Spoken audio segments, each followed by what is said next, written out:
Hello dear students, class 9 science के chapter 7 motion का lecture number 10 अपन आज डिस्कस करेंगे। और इस वीडियो में हम देखेंगे कि किसी भी बॉडी का जो स्पीड होता है वो हम डिस्टेंस टाइम ग्राफ से कैसे कैलकुलेट कर सकते हैं, कैसे फाइंड आउट कर सकते हैं। इसके प्रीवियस वीडियो में मैंने आपको डिस्टेंस टाइम ग्राफ के बारे में डिटेल में एक्सप्लेन किया है। अगर आपने वो वीडियो नहीं देखा तो इस वीडियो के डिस्क्रिप्शन बॉक्स में आपको प्रीवियस वीडियो का लिंक मिलेगा। मैं रिकमेंड करूंगा कि आप वो वीडियो जरूर देख लीजिए। ग्राफिकल रिप्रेजेंटेशन हमने उसमें डिस्कस किया था मोशन का, और बेसिकली हमने डिस्टेंस टाइम ग्राफ को डिस्कस किया है। तो आज हम डिस्कस करेंगे कि डिस्टेंस टाइम ग्राफ का यूज करके किसी भी ऑब्जेक्ट का, किसी भी बॉडी का स्पीड कैसे हम फाइंड आउट कर सकते हैं। चलिए शुरू करते हैं। देखिए, कोई भी बॉडी है, अगर वो किसी स्पीड से चल रहा हो और उसका एक ग्राफ बना हुआ है, जैसे कि ये ग्राफ आपको आपके सामने दिख रहा है, ठीक। इस तरह का ग्राफ अगर आपके सामने है तो यहाँ पर आप देखो एक स्लोप है। इस स्लोप के बारे में भी हमने डिस्कस किया था कि ये एक यूनिफॉर्म मोशन का स्लोप है, यानी कि ये जो ग्राफ है यूनिफॉर्म स्पीड को रिप्रेजेंट कर रहा है, ठीक है। यहाँ पर बेस में जो हॉरिजॉन्टल लाइन होता है, यहाँ पर ये टाइम होता है, और जो वर्टिकल लाइन होता है ये डिस्टेंस होता है। अब इसका यूज करके हम स्पीड कैसे कैलकुलेट कर सकते हैं।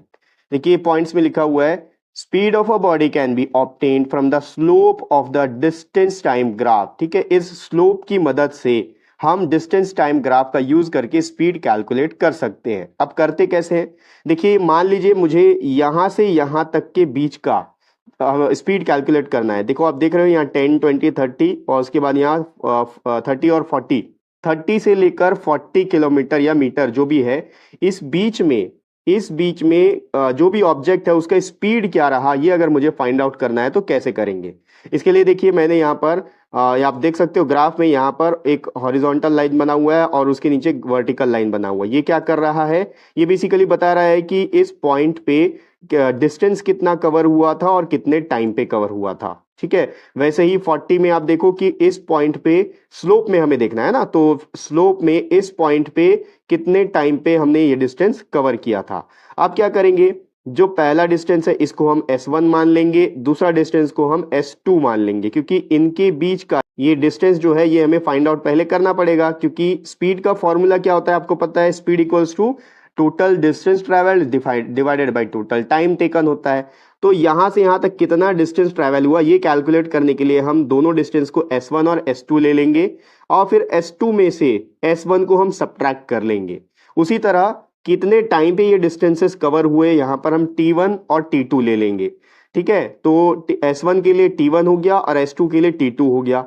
अब यहां पर हम टाइम को भी सब्ट्रैक्ट करेंगे, T2 माइनस T1, तो हमारा डिस्टेंस पता चल गया यहाँ पर S2 माइनस S1 से, और वो डिस्टेंस कितने टाइम पे कवर हुआ ये पता चलेगा T2 माइनस T1 करके, ठीक है। तो यहां देखिए लिखा हुआ है, let S1 and S2 be the distance traveled by the object in time T1 and T2। ठीक है, S1 और S2 वो डिस्टेंस है जो T1 और T2 टाइम पे कवर किया गया, ऑब्जेक्ट ने कवर किया।